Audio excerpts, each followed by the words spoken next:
Welcome to CN Live. I'm Joe Lauria, the editor-in-chief of Consortium News. Today, May 14, marks 1 year in jail for Australian whistleblower David McBride. McBride is in prison for leaking to the media evidence of Australian war crimes in Afghanistan. A three-judge panel in the Australian capital, Canberra, has been weighing his appeal for 10 weeks now. Their decision could determine if a soldier's duty is to serve the public or only his superior officers, even if it means covering up evidence of his nation's war crimes. The judges are also, in essence, considering the question of whether Australian soldiers owe their allegiance to the British Crown or to the Australian people. The three Court of Appeal judges, have been deliberating to decide if the trial judge erred in not permitting McBride a public interest defense. When classified evidence was removed from the courtroom during his trial, the former military lawyer was left with little choice but to plead guilty in November 2023 to breaching national security laws by leaking the war crime stories to the media. In blocking his ability to tell a jury his motive, the trial judge then sentenced McBride to a harsh 5 years and 8 months in prison, of which he's now spent 12 months at the Alexandria Monacochi Center in the Australian capital. McBride wants his trial judge to overturn his ruling, and he wants a new trial held before a jury. Actually, to have a trial, he never had one before a jury. The jury would be allowed to hear such a defense. That's what he wants, McBride, anyway. Alternatively, McBride is appealing for a reduction of the sentence to community service. We've got three guests with us today. The first are Lloyd. She's the principal solicitor at Lloyd Criminal Law, and she's David McBride's lawyer. We're also going to be joined by David Shoebridge, who's been a senator in the Australian Parliament since 2022. And we're joined by our third guest, John Shipton, who spent the past 5 years tirelessly campaigning around the world for the release from prison of his son, Julian Assange. John is also a friend and supporter of McBride. Eddie, thanks a lot for joining us. For the benefit of some of our audience, particularly in the United States, who do not know who David McBride is or what his story is, could you give a concise telling of who he is, what he did, why is he in prison, and where do we stand now with his appeal? Sure. David McBride is a lawyer and was an Australian Army major in the Australian Defence Force, served two tours over in Afghanistan, was a legal officer, and his role was to make sure that the rules of engagement were being complied with lawfully, to make sure procedures and regulations were being complied with, to provide advice to generals on different operations.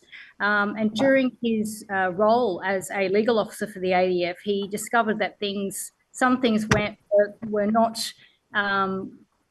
a bit suspicious, and he started to dig around and find out some more information about what was going on there. And that is when he came across what we know now was a cover-up of war crimes that the generals knew about.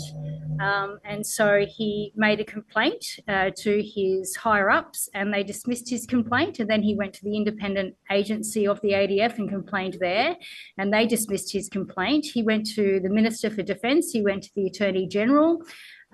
He went to Mr. Paul Brereton, who heads up the NAC at the moment. He went to every single person he could to try to get some attention, to have his concerns addressed as to what exactly was going on in Afghanistan. Failing that, he went to the media. And that's the subject of the criminal charges that he was convicted of, that he leaked information to the ABC, who then did a story called The Afghan Files, which revealed war crimes being committed by Australian soldiers. None of those people featured in those stories by The Afghan Files, and the story since, nobody has been brought before the court to answer to that. Only David McBride, who blew the whistle on those war crimes, is the one that's had to face the court. And today is 365 days since the date of his sentence. So he's done 1 year into an almost 6-year sentence at the Alexander McConaughey Centre in Canberra. And we await, as you said, Joe, 10 weeks now since we appealed the conviction and the sentence severity in the Canberra Court of Appeal. We haven't been given any timeline as to when that judgment may be delivered. So it's a very anxious time for David McBride as we wait. His family are anxious, his friends. I'm anxious. We don't know when. It could be another 6 months before we hear.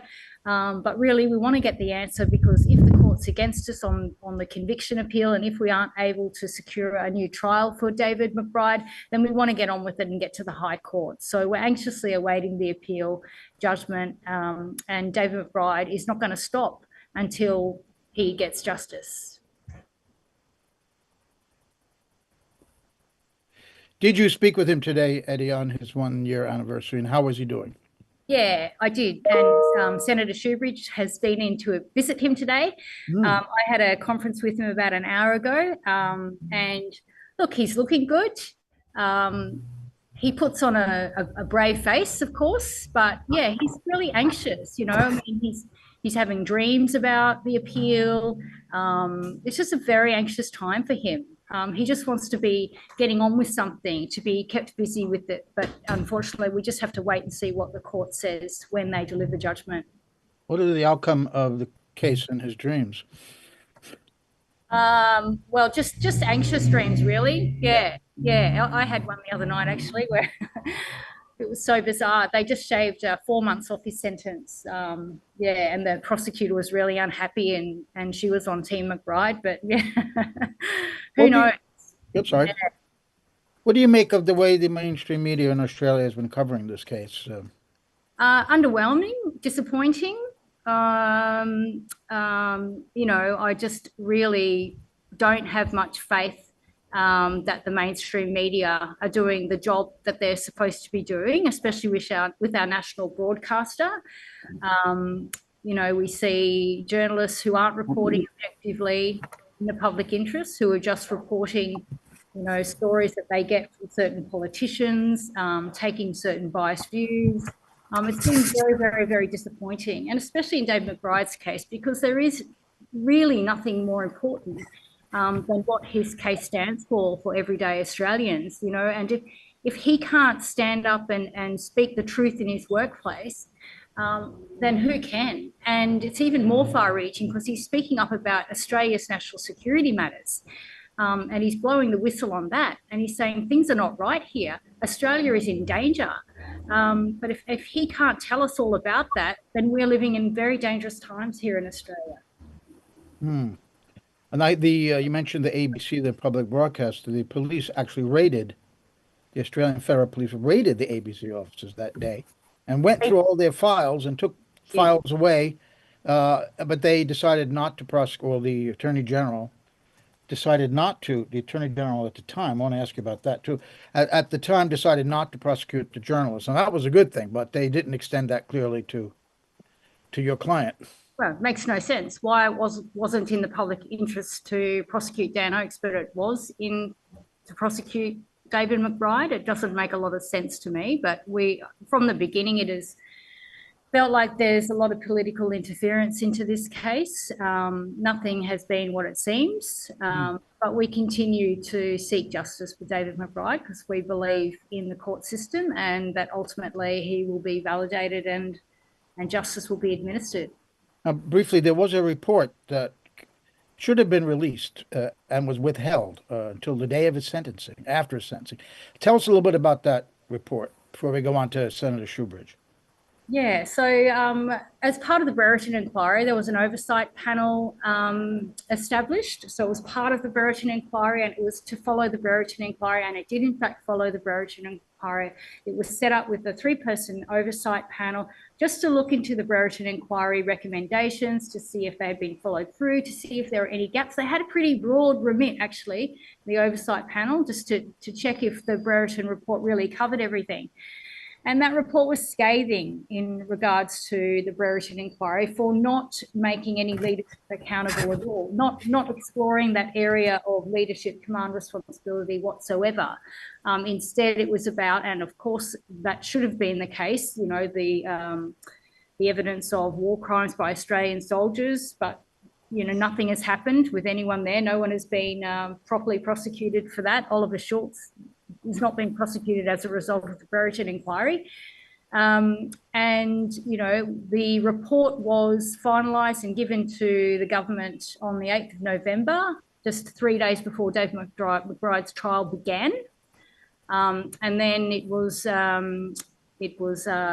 had to come to Parliament. I think Senator Roberts called for it to be tabled, and they finally released it on the 14th of May, which was also budget day, which was also the date of David McBride's sentence. So nothing was said about it. Case was closed in regards to the Brereton inquiry. As far as the government were concerned, there was nothing more to be done, and they didn't ever speak about that oversight panel report. And I still believe to this day that report needs to see the light of day, and the media need to be reporting on that, the mainstream media, because it basically says that the Brereton inquiry was completely unsuccessful in what it was supposed to be doing. That was the decision of the Defense Minister Morals, is that right? Did the Attorney General at the time have anything to do with? Oh, you have to ask Senator Shoebridge about that. I'm not entirely sure if what he might have been consulted. I'm not sure if he had anything to do with. Okay, Senator Shoebridge, thanks for joining us. What role do you know the Attorney General played in this, and the fact that Australia now has a new Attorney General after Labor's recent victory in the new cabinet? Will that make any difference in where we stand in McBride's case right now? Well, in terms of the oversight panel, it was entirely run out of the defence portfolio and reported to the Defence Minister. And Eddie's hit the nail on the head. I mean, that was scathing of the conclusions in the Brereton report. And it was done by, a very senior former civil servants. That they weren't. It wasn't a bunch of kind of, Trotskyist radicals who pulled together the oversight report, headed by, incredibly well-regarded senior bureaucrat Vivian Tom and others. And what they really honed into on the Brereton report was the way in which still Major General Brereton, but now the Commissioner of the NAC, the way in which he had said, individual soldiers should be held to account for the crimes that they committed on the ground, but nobody in the chain of command should be held to account because they didn't know and he didn't have evidence that they knew.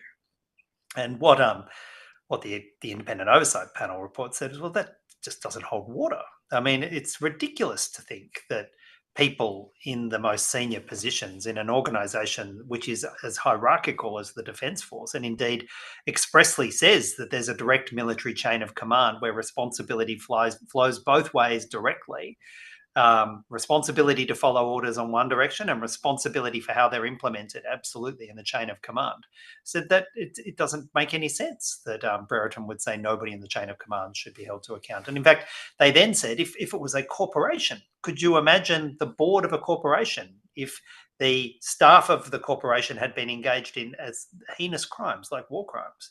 Could you imagine the board of the corporation not being held responsible? Of course, they'd be held responsible. If it was an NGO, of course they'd be held responsible. And they said they fundamentally disagreed with Brereton's conclusions, and the responsibility should flow up the chain of command. What did the government do with that report? Well, released it on the eve of David's trial, and then promptly dug a big hole in the back of some garden in Russell in Defence World in Canberra and buried it. And they buried it because it spoke, like David did, an awkward truth. The attorney, I think, the then attorney had no structural role in the delivery of that report, and everybody in defence, it's as though it never happened. It's an awkward, embarrassed silence about it. But I did visit David today. I took the opportunity to go and see him, and I've visited him as regularly as I can. His prison is only a 20-minute drive here from Parliament, perhaps 15 to 20-minute drive from Parliament on a good day. Given that the Australian government put him in there. I think those of us of goodwill who are, working in the Parliament, absolutely, we should do what we can to go and visit him and tell him that he has many, many friends. Not as many as I'd like in Parliament, perhaps, but many friends in Parliament and millions more across Australia and across the world. And in fact, I was talking with David today, and Eddie's assessment of him is right. He puts on a strong face. He puts on a brave face, but he's in prison. Every morning he wakes up in prison. Every night he goes to prison. He can't give his kids a hug. He wears prison greens. Like he is, that's his daily reality, a routine that centers around being in prison.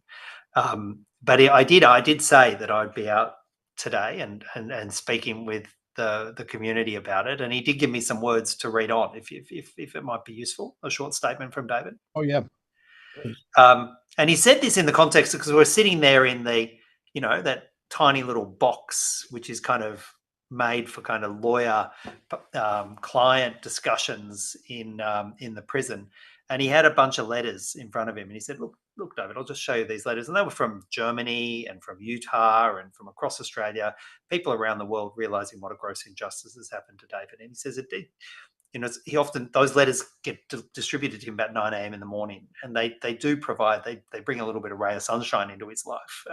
And so anyone who's listening to this who has sent David a letter and sent him those thanks, can I just really show my appreciation for it, because I know it's meaningful for David. And if you haven't, Google Alexander McConaughey Centre and send David a letter and tell him why it matters, tell him the truth. But so it was literally, he was looking at those letters, and then I said, well, do you want to say something? And he gave me this. Thank you so much for the incredible support from around the world and from so many of my friends in Australia. Almost every morning I receive such warm letters from people who thank me for fighting for the truth. I'm so grateful for your support within the four walls of this prison.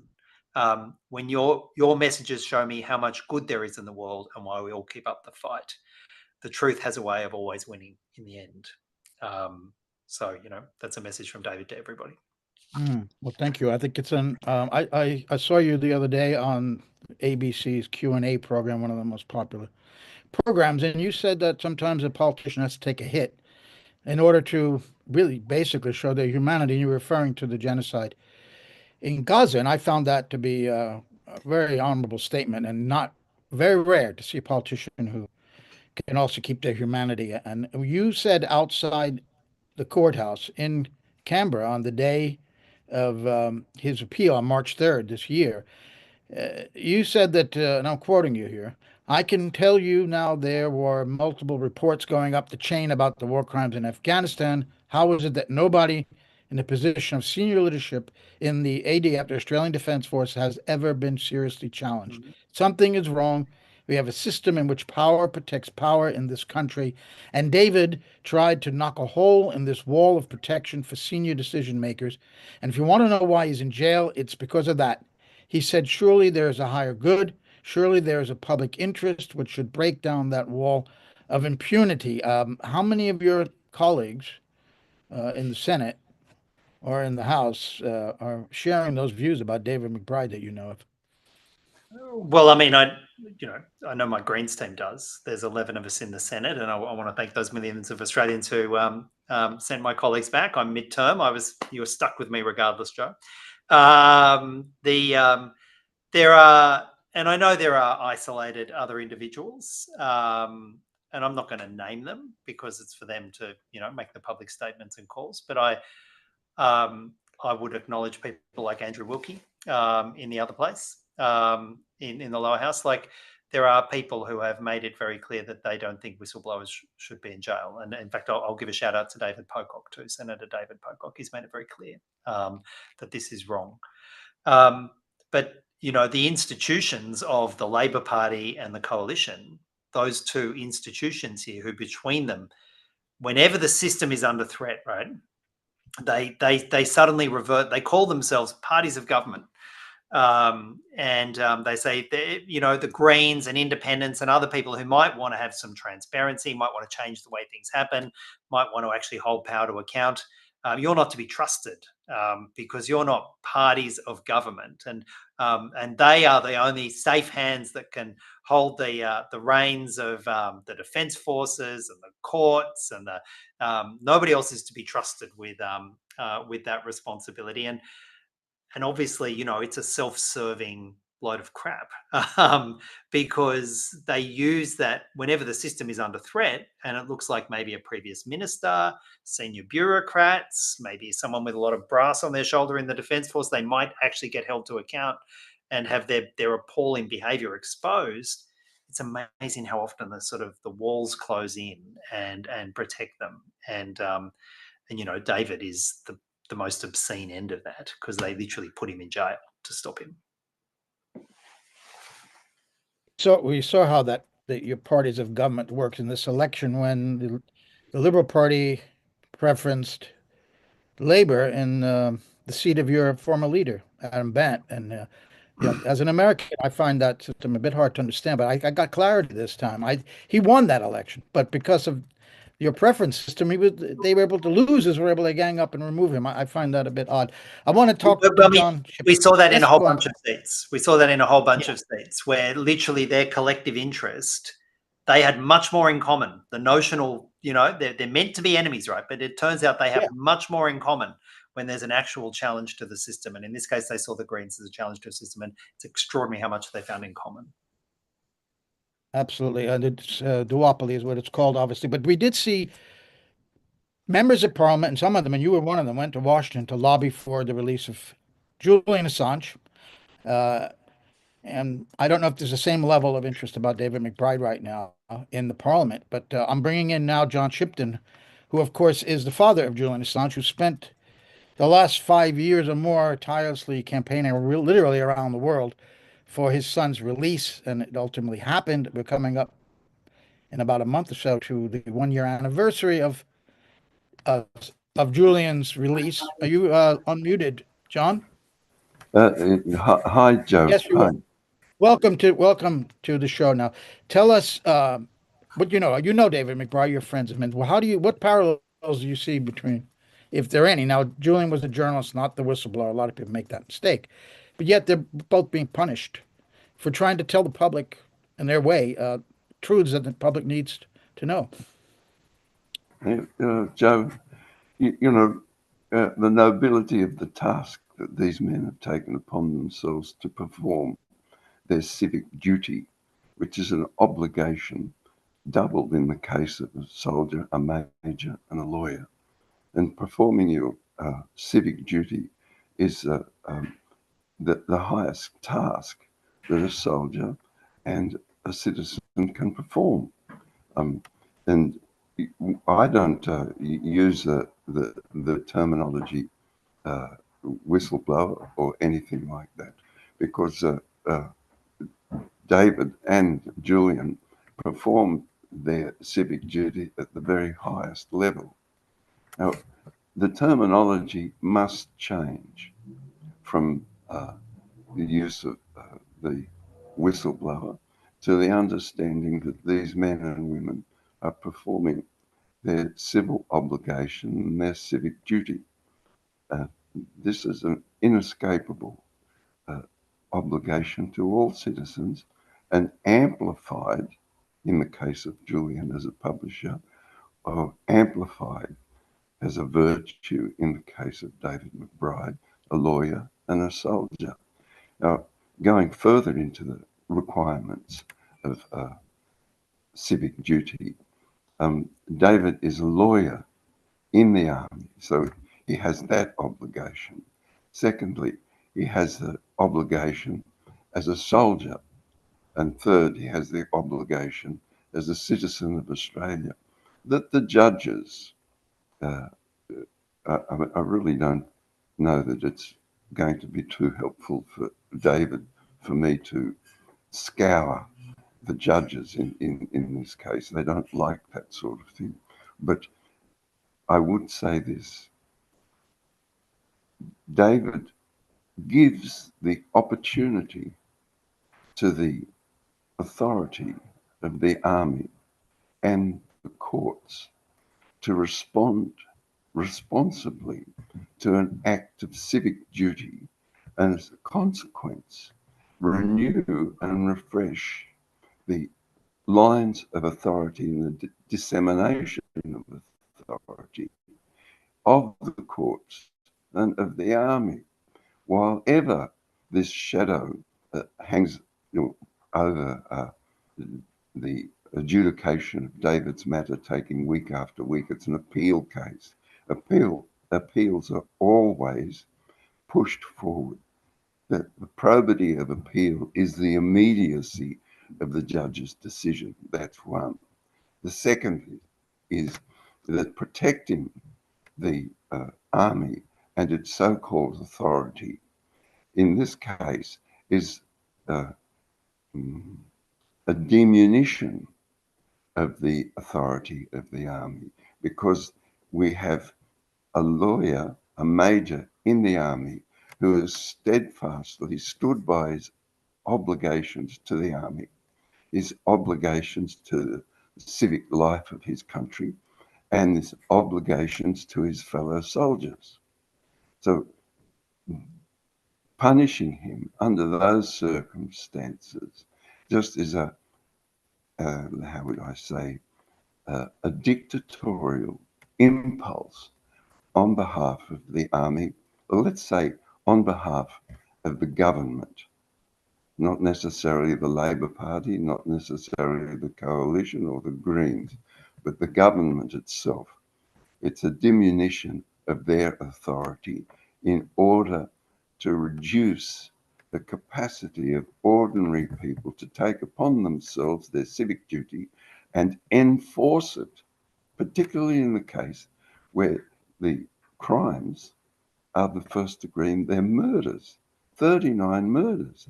It's not parking fines that David took upon himself to reveal. It's 39 murders of non-combatants to the extent of throat cutting. John, where does David McBride or any Australian soldiers' loyalty lie? They take an oath to the king, and this is central to this case. And the way I see it, he's saying that his responsibility is to the Australian people, not to his superior officer when it comes to crimes being committed. Now, you've been a critic of, let's say, a critic of the British government. You've called the Foreign and Commonwealth Office the Foreign and Colonial Office, I believe, I heard you say. And you obviously had a lot of dealings with British courts with your son's case. Where do you stand on this issue of where the loyalty of the Australian soldier lies? Well, the loyalty of the soldier, of course, is to his cohort and to the lines of authority. This is indisputable, okay? But there's varying lines of authority. They're not a singularity. If there's a catastrophe, a series of murders, then the obligations shift to preserve the lines of authority. You need to have the virtue of obligation to the civic society. The army is only there to defend us. It's not there to defend the moon. It is only its relationship with the civic society that gives it authority. It's only, and mentioning, the English courts, I have found, and I'll assert this, that the courts feather their decisions in order to foster or further the authority of the state. You can have courts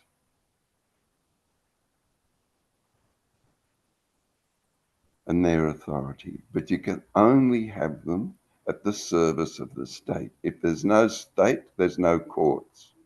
So that's pretty clear. So we argue, or I would argue, and argue vociferously, that the obligation of the court to the state in this matter ought to be to give the solidarity of virtue that David has done in improving improving the distinctions of the court and the distinctions of the government. I mean, these things are fairly simple. If you reduce the standing of the government by making what I would call preferences towards the state in order, you see, I mean, it's only 5 years of David's life. You know, they can cast away. That's all you get on this earth, a bit of time. So they cast away 5 years of David's life for the proposition, almost philosophical, that the state has to preserve its lines of authority for the state to have its continuance. Well, this is simply untrue. And all around the world, in the Western world, we see the distance between the people and its institutions of state growing constantly. And this is refracted back into what they call extreme right parties. People reach out to those parties that promise to renew and sustain the relationship of the state to the people. I'm kind of reluctant to ask you, Eddie, to pick up on that, because I know you got to be very careful what you can say at this point. But do you have anything to add to what John was just saying? Oh, look, No. Sorry. I'm just saying I agree with what John's saying. I think it's utterly perverse, and I don't think you'd find one ordinary Australian out there who would think that David's job was to serve the king and not the people of Australia. Their core responsibility is to defend Australia, and that is us. And that is why the judgment in David McBride's case in the lower court was so perverse, was so appellable, because we just cannot let that stand. It just cannot stand that a soldier's duty is to the king and that doesn't extend to the people of Australia. I just think that's absolute nonsense, and we can't let it stand. I think that what people do miss about David McBride, because we do focus on, you know, that he was exposing the knowledge that the leadership had of the war crimes going on below them. But I think what really, really irritated the ADF and the government was that David McBride was complaining about the war in its entirety, about the propaganda of the war, about the trillions of dollars wasted of the war, about the many, many lives lost in the war. He was really upset about that, and that was like one of his main complaints: is look at all this money that we're wasting on here, and these lives in this wasted war. I think the Australian people need to know about this. We know now that we went to that war on a lie, and the only reason the war continued was because our forces remained there, and US forces and coalition forces remained there. And McBride, who, you know, wanted to be a soldier since he was 5 years old, finally goes, has his two great loves, being a lawyer and being a soldier, turns up to this war, and it's just rubbish. It's not what he thought it was. It wasn't him being a proud person fighting to defend his country at all. That's not what the war was when he went there. And he was so disappointed, and he felt that we had a right to know what was actually going on. And I don't think you'd find one Australian out there who would disagree with that, you know, we should know what we're fighting and who we're fighting for and what we're fighting for. And that's what David McBride's major concern was, in addition to the unruly conduct of soldiers and the covering up of majors above him.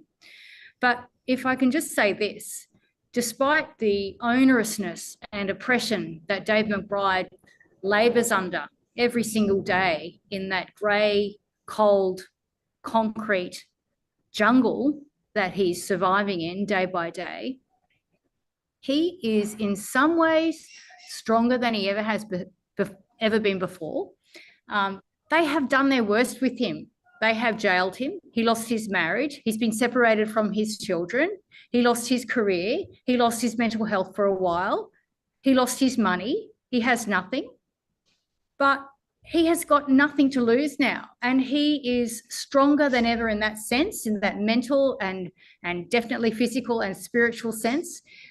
He's got more kind of ammunition in him to continue this fight than he did before. So if they think jailing him or silencing him and dealing with the issue, then they've got another thing coming, because David McBride is just stronger than ever and knows what's at stake, and is determined to continue to act in Australia's public interest and get justice and hopefully a better Australia for all of us. You mentioned, Eddie, that about his feelings about how the war in Afghanistan was unjust. Is the courtroom a place where that can be litigated, or is it a strict liability issue where the judge and the trial judge said, well, you broke the law, you weren't supposed to tell the media these secrets, and you're going to jail. End of story. No discussion. We see that particularly in the United States, where there is no public interest defense whatsoever. Like in an Espionage Act case, which was one of the issues in Julian's case that John's very familiar with, that if he went to the US, went on trial, there wasn't going to be a public interest defense, where in Australia, at least there's a theoretical one. Could you put the Afghan war on trial in a courtroom? Well, that's the ridiculous thing about it. It's been, in his case, with the law he was charged with, it's not relevant. You know, the court's remit is quite narrow in terms of what evidence they allow in, and it has to be relevant to the elements of, you know, the ingredients of each charge. And that is this broad kind of background kind of sketch to the court of maybe infiltrating his motive a little bit, but certainly not, it is not the place. And that's where, you know, I agree with John, you know, the court is for the state. It's not going to allow those kind of matters in. But then, of course, which is why many of us participating in this, we have the court of public opinion. And in some ways, that court is the most important court, because we are speaking to Australians here. We don't have the kind of filtering that happens with the evidence in the court. We can speak to Australians with the truth here. And so thank you for allowing us and hosting this forum today, because these are really important opportunities for us to be able to speak directly to the public about the case of David McBride and let them know what it was about, and what is actually going on in this country, because it is something that we all need to know. And I think in a way, David's jailing has just kind of spawned a whole heap of, more advocates for him, more little soldiers that are going to go out and continue to tell the story. So it's not going away. And we're going to continue to pursue his case in both the Judicial Court and the Court of Public Opinion until Australians are properly informed about what's at stake for them and why David McBride's case affects every single one of us. Well, it's a universal issue. War crimes, speaking out against any citizen of any country should be interested in this case. Yeah, and the key point is, like, how can it be a crime to report a crime? That's the crux of what David McBride always says. And I think that's if that's a crime, we could all end up in jail, you know? That's just the end of everything. I seem to remember, but I could be wrong, that there was some connection to the United States in this case with the Lehey Law of not being able to sell weapons to a country. Am I getting this completely wrong? Was there any U.S.? No, there's the Lehey principle. Senator Shoebridge might know a little bit more about it, but I think it is when your soldiers have been found to be behaving unlawfully, committing war crimes, etc., then the other country, America in this case, won't work with Australian soldiers again in a coalition. But I might not have that completely. Okay, that's a good aspect of it. David, is that Senator Shoebridge, is that part of this case? And is there any way where the United States has a role in this trial? Well, I mean, I don't think that's, because Lehey Law is a US law, and it's a good law, I might add. No, but what I'm saying is, will the Australian government not want to upset the United States, as they never want to, obviously? Well, what we do know, and we know it because of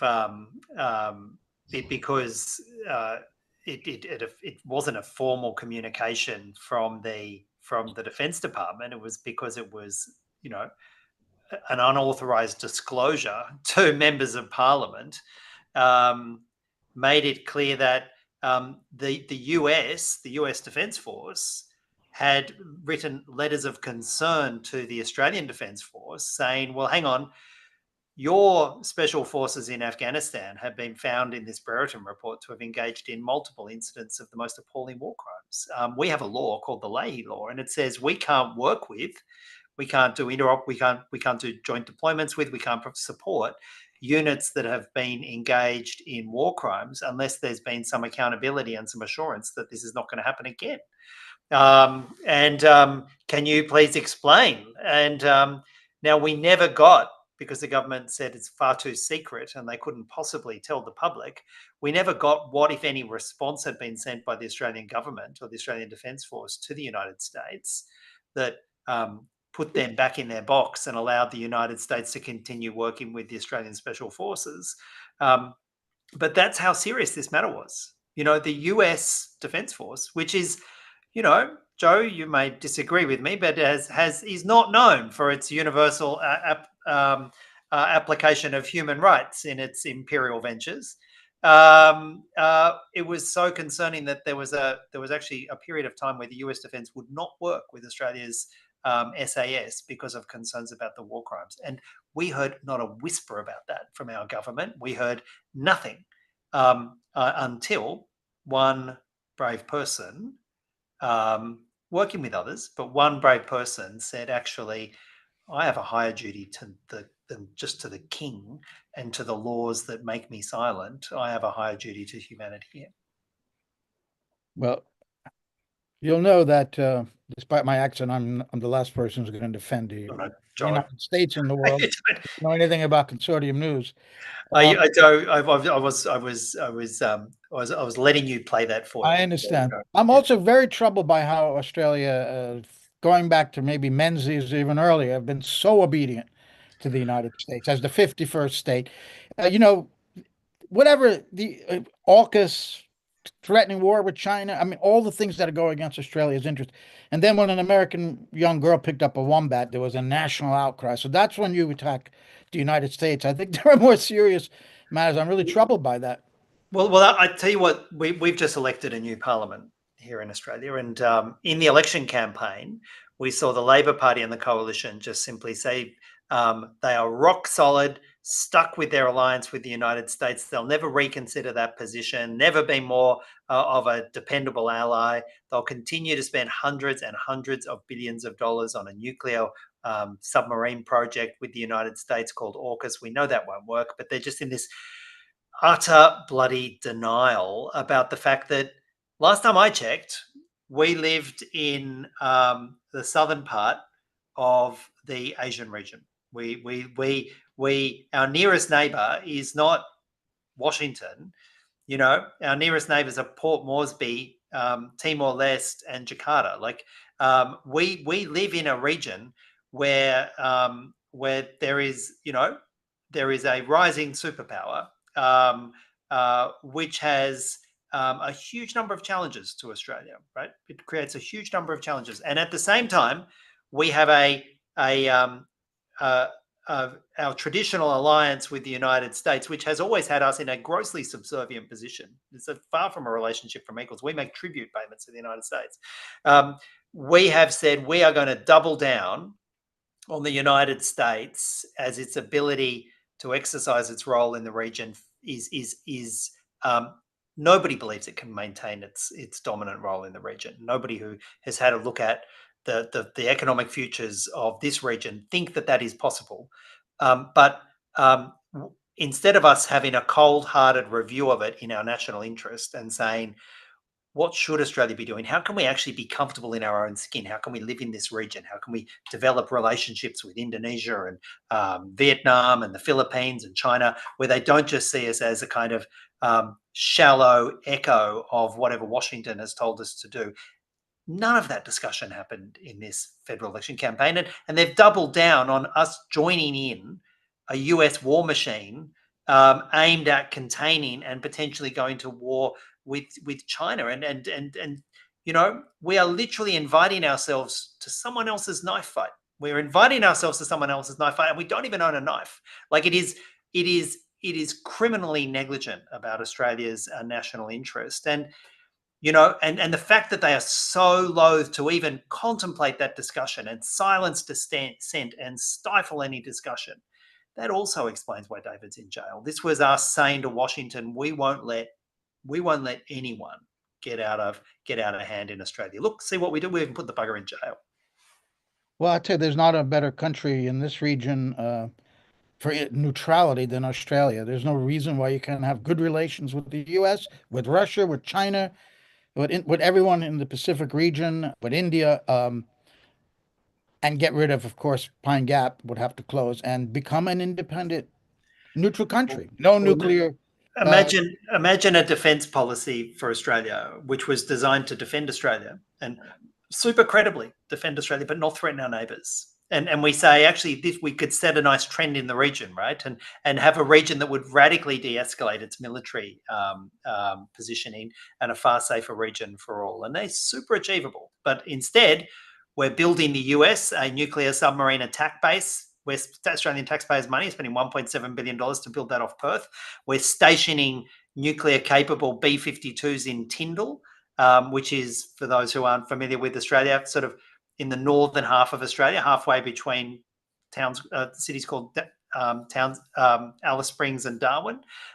We are pre-positioning US Marines in Darwin so as they can be sent into a conflict. We have Pine Gap, which is a super secret global spy base in the middle of Australia. And we have Harold Holt in the northwest of Australia, which is used to communicate with the United States nuclear submarine fleet. And if there ever is going to be a doomsday message sent out to destroy the planet, it'll be relayed out through Harold Holt, courtesy of the Australian government. I mean, heaven's sake. Well, a long history of fighting Britain's wars and now America's wars, and it's really troubling. John, you've been sitting there. I'm sure you want to weigh in on this discussion.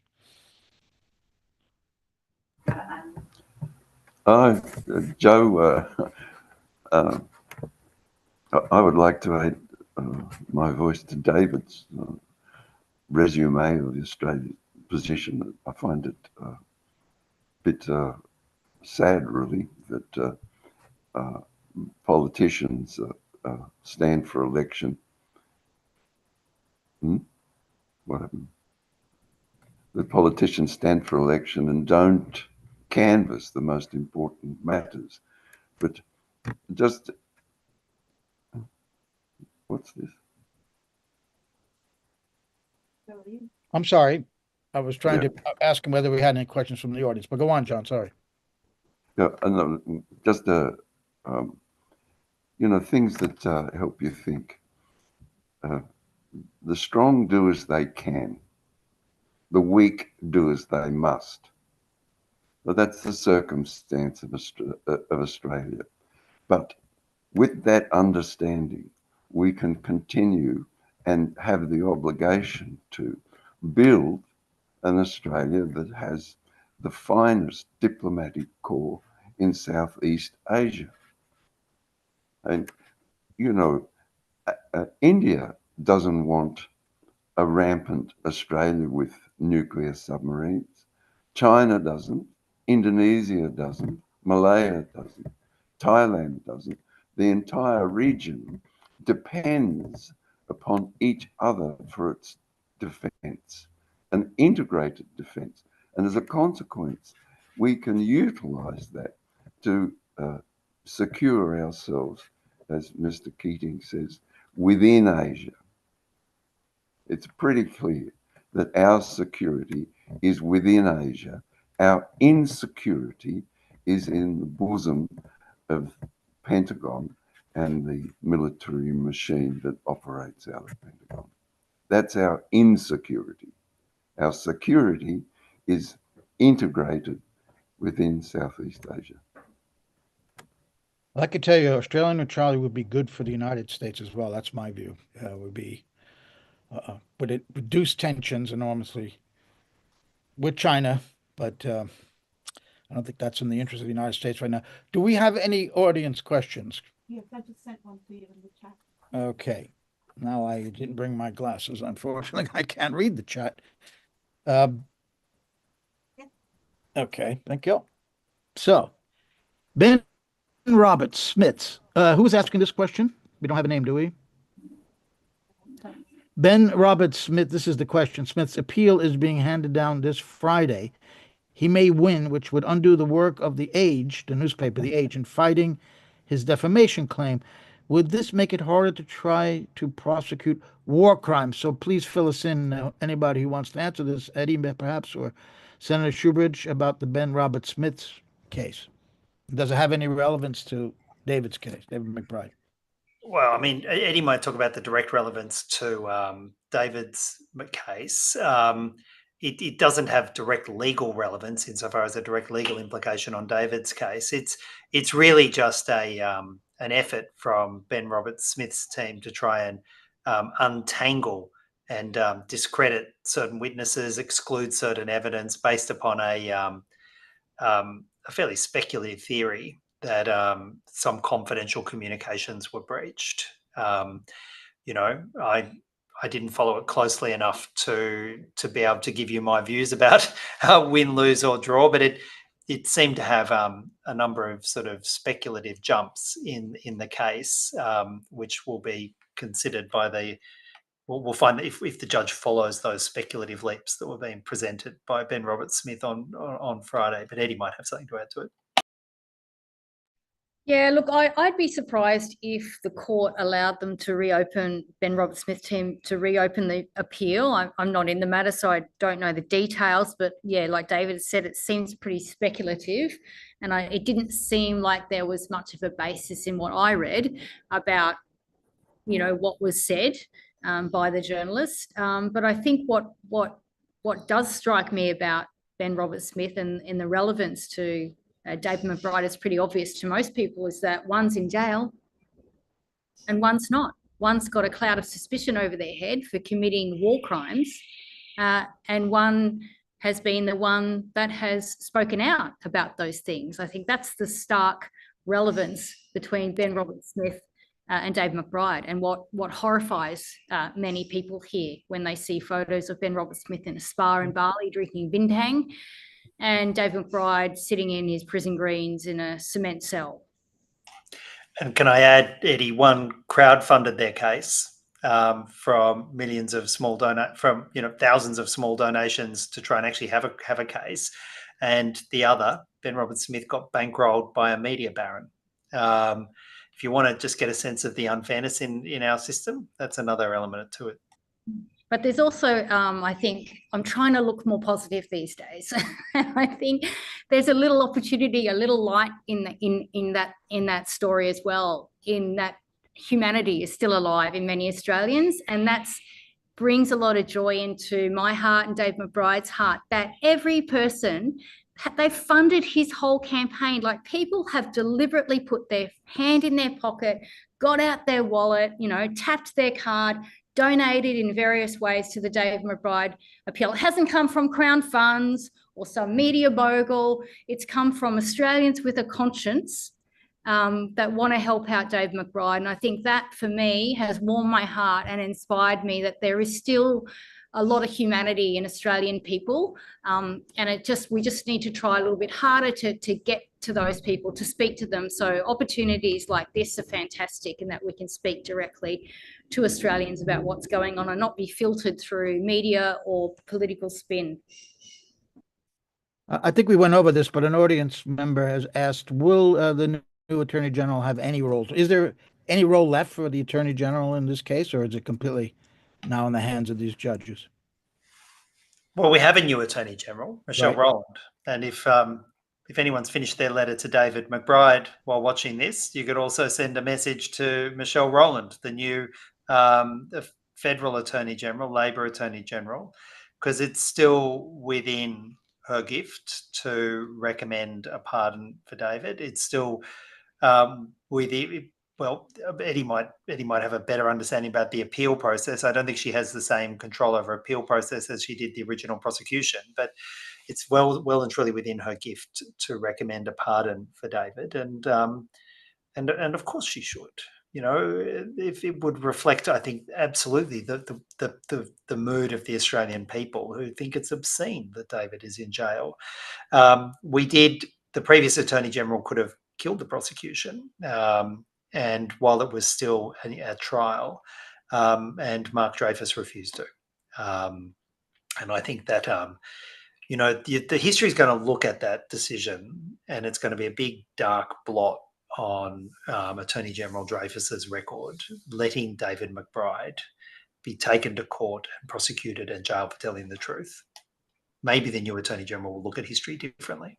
Because I think the former Attorney General, Mark Dreyfus, he had wide discretion to decide why he didn't stop the prosecution. So that discretion is now available to the new Attorney General. With the new government, there's a new opportunity. So we will be refreshing the calls to the new Attorney General to issue a pardon, to recommend a pardon for David McBride.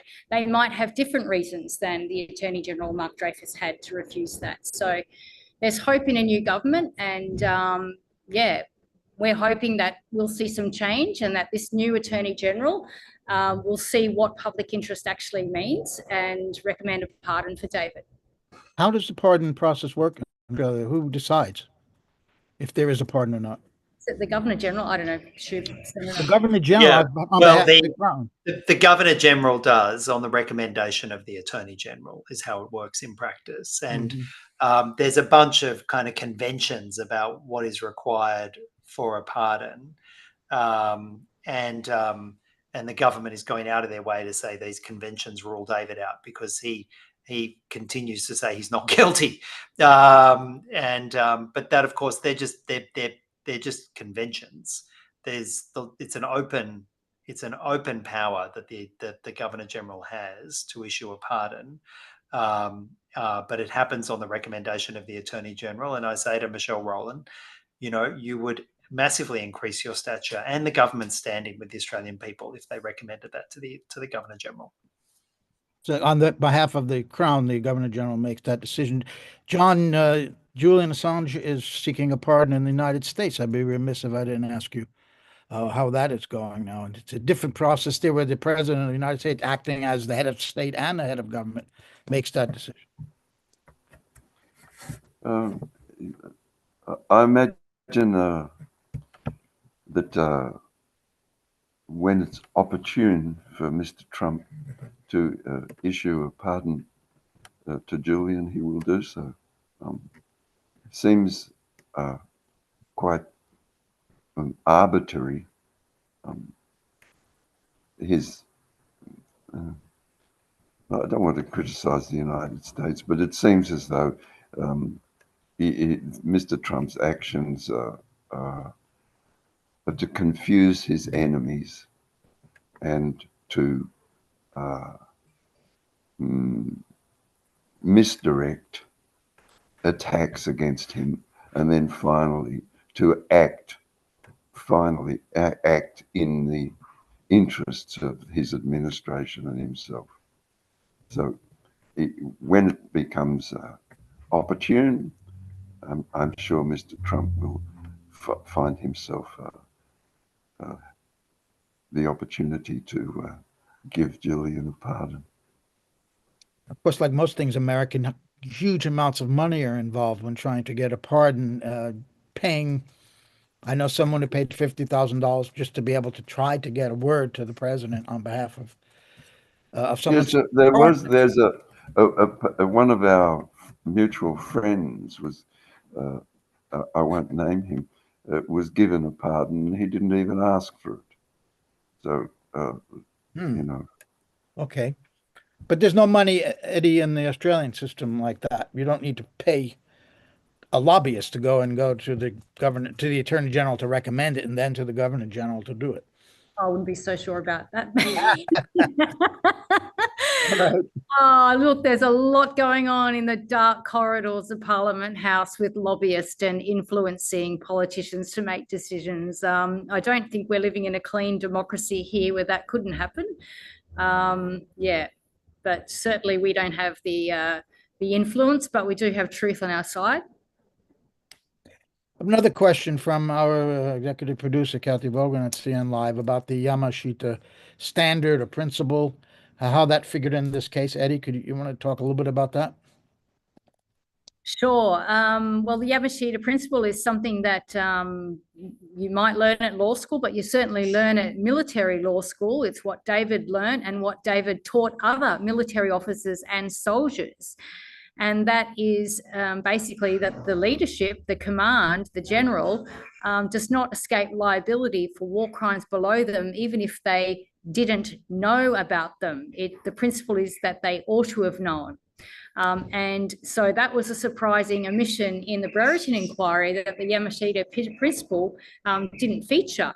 But obviously it didn't feature because they weren't interested in addressing any potential liability by the commanders, as opposed to what would happen in the international court, where the Yamashita principle was made law there.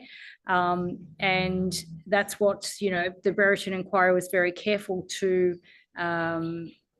avoid doing, because if they had to do that, then we'd have generals in jail here in Australia, and we can't have that at all. But it was ironic that that was a case that David learnt and that he then needed to teach, that then means nothing. According to his trial, means nothing at all, the Yamashita principle. It didn't mean anything to the trial judge either, apparently. The Mossop, who went in sentencing David McBride to 5 years and 8 months, which I think shocked a lot of people, that length. Now, as we've been saying, 1 year of that has been served today. He told the court that McBride thought he knew better than the ADF, and then he, quote, "It's imperative that others be generally deterred from holding such attitudes." I wanted to know whether there was a lack of attrition as well on his part. Is this likely? We can't predict, of course, what these judges are going to do, but as John Shipton was pointing out, judges serve the state. The state and the people are not always the same, obviously. Can they possibly go against that lower court decision and say, yes, he had a duty to the public to say this? I mean, well, I'll take this because it's yes, a bit unfair on Eddie, who's running the case, and I agree with that. Okay. might need to turn up and say hi to the judges at a different point. So, well, of course, part of the case was legal error, and if there's legal error in how the trial judge dealt with evidence and dealt with David's basic duties, well, then if the trial judge is in error, then the Court of Appeal can either dismiss the prosecution or can send it back for a retrial if there's legal error. Then that's one part of the case. The other part of the case is about the harshness of the sentence, and I think most people were shocked at just how harsh the sentence was. More than 5 years for a crime that it was only at the very last moment, is my understanding, that the Crown decided the prosecution actually put any evidence of detriment in. And at the very last minute, they threw in an affidavit saying, "Oh, terrible possible things could have happened if secret information is going out." No one could identify any actual damage that happened. And in fact, most people would say that actually starting a process that holds war criminals to account is actually good for the reputation of the ADF and good for our armed services, far from being damaging to our armed services. So, all of those elements are at play in the trial, and I don't think it's fair to get Eddie to predict where that trial, where the appeal is going to go. But she may have may want to dip her oar in at this point and correct me where I've fallen into error. But it's that's why you do appeals. If there's legal error, they can either dismiss the prosecution or send it back for retrial. If they find the sentence is too harsh, they can resentence. They can't increase the sentence unless they give you notice that they're thinking of being meaner on sentence. So I don't, there's no, that is my understanding. It's not a risk; it won't go up. And Joe, I'm so sorry. I've got to go to another event. Absolutely, we appreciate your time, Senator, for all the time you spent with us today. So Thanks we'll close with Eddie, because John has also left us, and we thank John Shipton for weighing in. Eddie, there was the issue of the national security, or in the U.S. it's called state secrets privilege, where the government can say, no, we can't allow the defendant to put this evidence into trial because it'll expose national security. I mean, it's a blanket statement. They could do anything to cover up any kind of misdoing by misdeeds by government. So what happened in this case? John is back with us. That's great. What happened in this case? And I was there in the courtroom when it happened. I saw it. Everyone was kicked out, and the agents from the Attorney General's office went in and actually literally removed suitcases full of documents that were going to be put forward by David's side and claimed that this was national security, can't use it. I mean, that was devastating to his. That's what led him to say he had to plead guilty, obviously. Tell us a little bit about that role of the so-called national security in this case. Well, that was a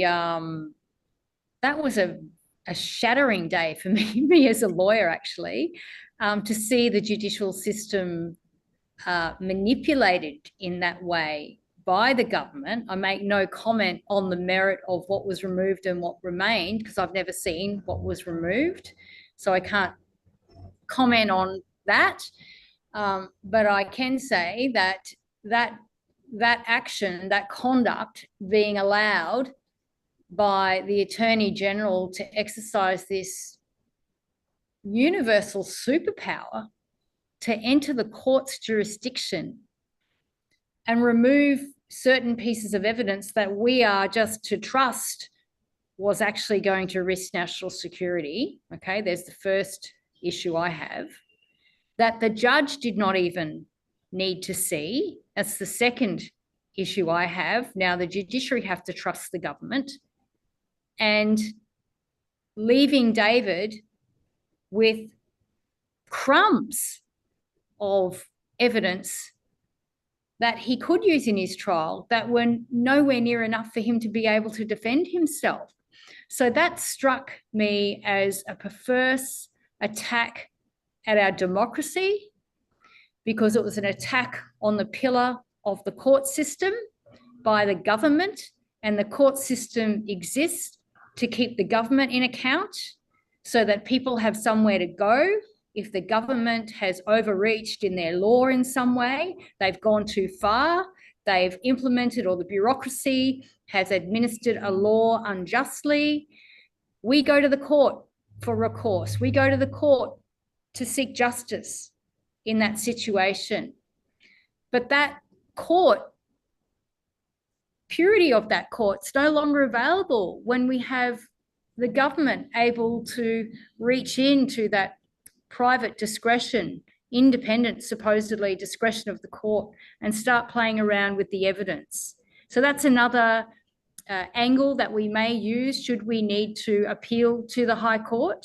Should David not succeed in his conviction appeal, he's instructed to seek leave to appeal in the High Court. And that may be an argument that we add, that there is a constitutional issue here as well, that there is a breach of the separation of powers doctrine in that the Attorney General was able to reach into the court and remove evidence that the judge did not even see.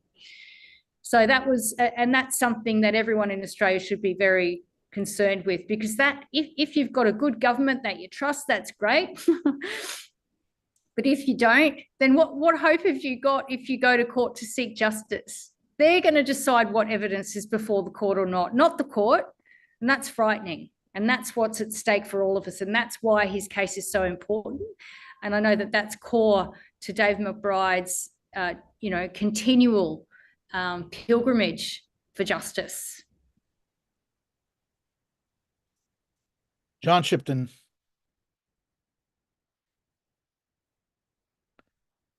I think you're muted now.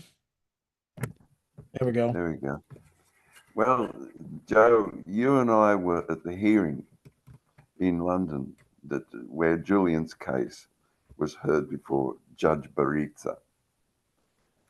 We had about 3 weeks of examining various aspects of the United States policies in war based upon the revelations of Chelsea Manning and so on. Okay. No country after that wants a repeat of those circumstances. Governments learn, and the subsequent hearings, the subsequent Assange hearings in England, all of them avoided discussion of what we would call the public interest, but what I would call the facts of the matter. No judge allowed any declarations from the defence lawyers after those hearings at the Old Bailey. Just wasn't on, to the extent that Judge Swift was quite brutal in refusing to, it said, you know, it said your submission's too long, go away and make it shorter. So in my view, my understanding, our government here in Australia doesn't want what happened in the Old Bailey, in the Assange matter. Okay. That leads us to the conclusion that we who want to see a bit of justice done and want to see McBride held aloft on the shoulders of the men and women who support him in the town square as having done his civic duty, we must make it political. Now, having been involved in the Assange matter and a few other things, we always said that it wasn't a legal matter, it was a political matter. And I assert that with equal strength, equal firmness, equal determination in the case of David McBride. It's not a legal matter. It's a political act of the government to avoid its responsibilities and to, in its view, not in mine, in its view, to preserve the lines of authority such as they are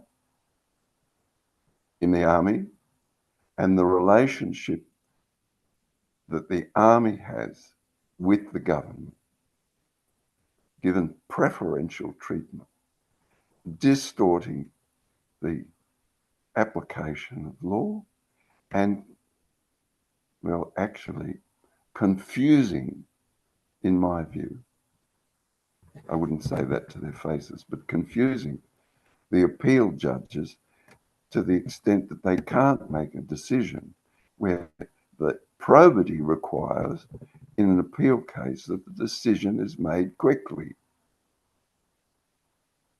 Now that's the position.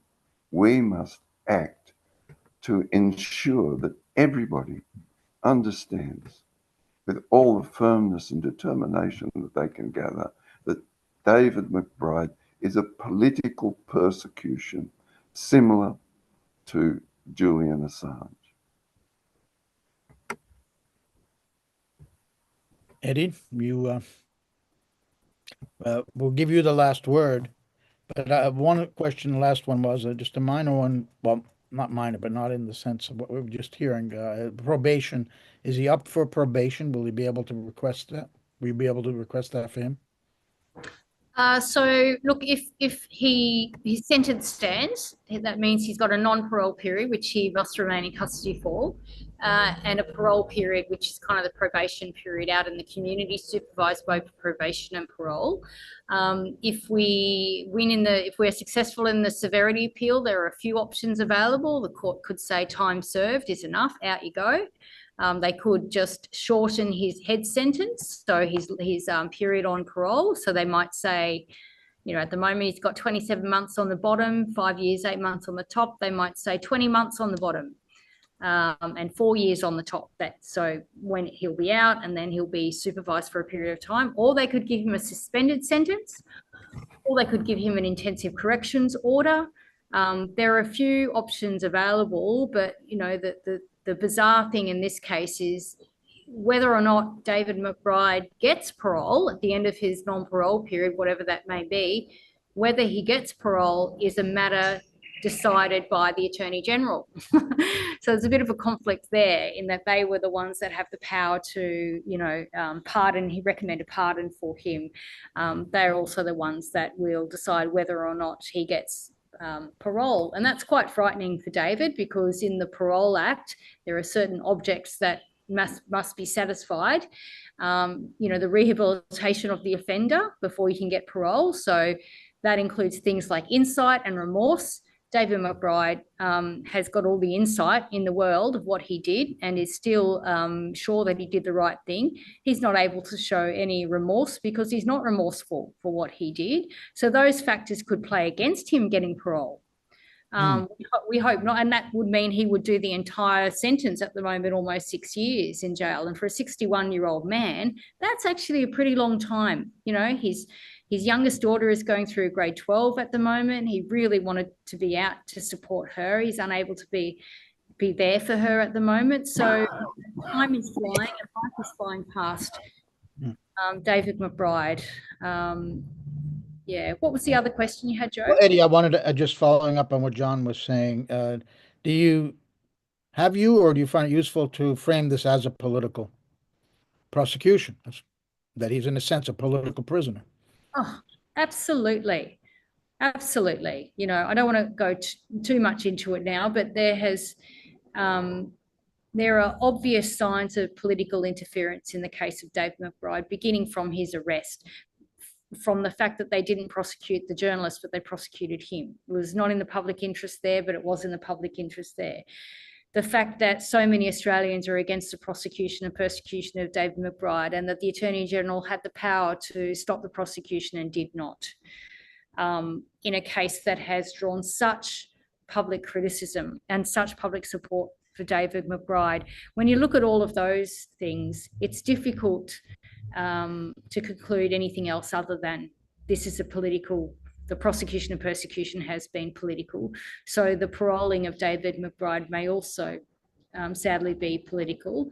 We are just hoping that the Court of Appeal deliver judgment soon, because this man, sometimes I wonder, you know, whether or not the Court of Appeal understand the real life impact on people on the ground of the delay of their judgment, you know, because, you know, when you're in the Court of Appeal, it's very elevated and intellectual, and we're talking about law, and there's pages and pages of writing and submissions. But, you know, the reality is David McBride is going to bed every night now, 365th night tonight, wondering when is the appeal judgment coming down. His ex-wife, his children, when? We have no idea. We haven't been told within 3 months, 6 months, a year.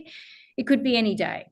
So that's a terribly worrying time for David. And we really just want to get on with it, you know. So we're hoping that the Court of Appeal deliver judgment, deliver justice for David McBride, and end the political persecution and prosecution of him once and for all. And, you know, apply the law properly and give this man another trial. To be the devil's lawyer here, didn't he sign a non-disclosure agreement with the government not to reveal that information to the press, unlike the journalist or Julian's case? There wasn't. Chelsea had made that agreement and Julian didn't, for example. No, he didn't actually do that. There are in the Defence Act regulations, there are confidentiality clauses, you know, that you can't breach confidentiality, and that is what he did. That's a disciplinary matter that really should have been dealt with in the disciplinary court, but all of a sudden he's getting charged in the criminal court for that. So no, and also as a lawyer, he has these higher duties, these higher ethical and legal mandatory duties that, yes, you can breach confidentiality when you see a crime. Yes, it is not a crime to report a crime, unlike what Judge Mossop decided. It is actually not in lawyers' duties. We don't think that was really addressed properly in his trial in the lower court. But no, he didn't sign anything. And like I've said previously, the crux of it was, why should it be a crime to report a crime? It doesn't matter what you sign. If you're seeing something wrong going on, it should be lawful for you to be able to report it, no matter what you've signed, because that's a breach then. Well, that's why right after he pled guilty, there was talk from his lawyers and from him about the Nuremberg principle being violated, that it was sort of being undone 80 years after the end of now of the Second World War. The idea that you have a duty to report crimes. It's not a crime to disobey unlawful orders, for example. In fact, you must, says the Yamashita Right. principle. You absolutely must. Not only as a soldier, but as a lawyer. He had ethical duties or he'll be struck off. If he just sits and be a bystander and, willful blindness takes over and he just pretends he didn't see something like so many others did in the ADF. Here's one man that was brave enough to risk everything to tell the truth and do his job. Like, I really agree with what John was saying about the term whistleblower. I dislike that term. It's a loaded term. It means a whole lot of other things that it shouldn't. And there are a lot of assumptions attached to it. But at the end of the day, David McBride, like every other whistleblower in town, was just doing their job and doing it extremely well. And yeah, they didn't like that. Well, I'm glad I asked you about the non-disclosure, but now I understand in the trial, I was in the courtroom, and I didn't understand why his lawyers at the time were arguing that this should have been a military tribunal, not a civil case. That's right. Yeah, Why was it in this disciplinary. court? Why was it in this civil court? It was a disciplinary breach, Yes. of confidentiality. But I think that they just wanted to really get him. So they brought in that 73A charge of the Defence Act that no one's ever been prosecuted for, despite there being, might I say, lots of evidence of other soldiers like Ben Roberts-Smith committing the same offence of 73A in revealing classified material. The pink lunchbox in Ben Roberts-Smith's backyard that he had that had classified material, obtaining that is an offence under 73A and carries a life imprisonment, but he wasn't charged with that. But David McBride has been, and the only person who's been charged for 73A. Boxes in the backyard with classified information in it? Yes, in the Ben Roberts-Smith trial, it came out that his former wife had dug up a pink lunchbox that had USBs in it, and on those USB sticks was a lot of classified material that was referred to in the Ben Roberts-Smith defamation trial. And it was published in the newspaper, and not one person mentioned the word 73A, because that was the same. It was so blatant and in everyone's face, but for some reason he didn't get charged with that, but Dave McBride did. That reminds me of McBride communicated it, and Robert Smith obtained it. They're both part of the same offence. It recalls the Whittaker Chambers case in the 1950s in the United States, where there was a pumpkin in the guy's backyard that supposedly had classified information he was giving to the Russians. I'm just not remembering all the details, but that's quite a story. So why did they bring him into a civilian court then, when this should have been a disciplinary matter? What message are they sending here? Well, I'm gonna pass that one on to John. Okay. To comment on that one. What message, John?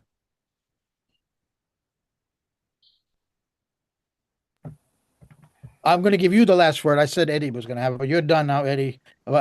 John, you end the program.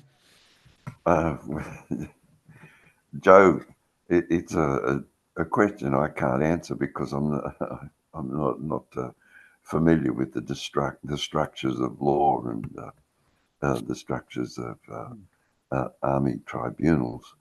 But I do revert to this position that the government and its institutions have taken in order to keep the relationship between the defence establishment, the Army, Navy and Air Force, and the backers of, obvious that Ben Roberts-Smith, keep all of those aligned and all of them satisfied with the government's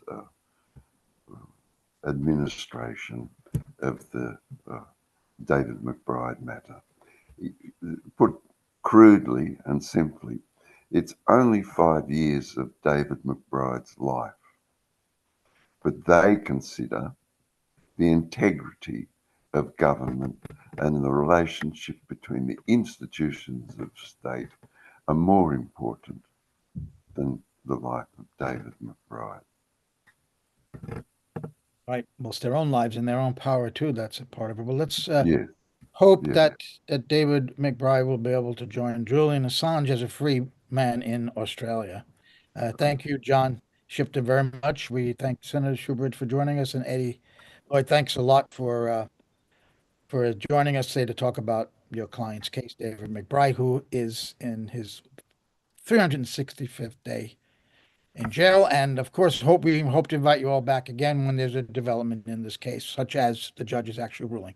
So for CN Live, this is Joe Lauria saying goodbye, and we will indeed be continuing to follow this case. Thank you, Joe. Thank you. Thanks, Joe. Thank you. Get out your notebook. There's more. If you are a consumer of independent news, then the first place you should be going to is Consortium News, and please do try to support them when you can. It doesn't have its articles behind a paywall. It's free for everyone. It's one of the best news sites out there, and it's been in the business of independent journalism and adversarial independent journalism for over 2 decades. I hope that with the public's continuing support of Consortium News, it will continue for a very long time to come. Thank you so much.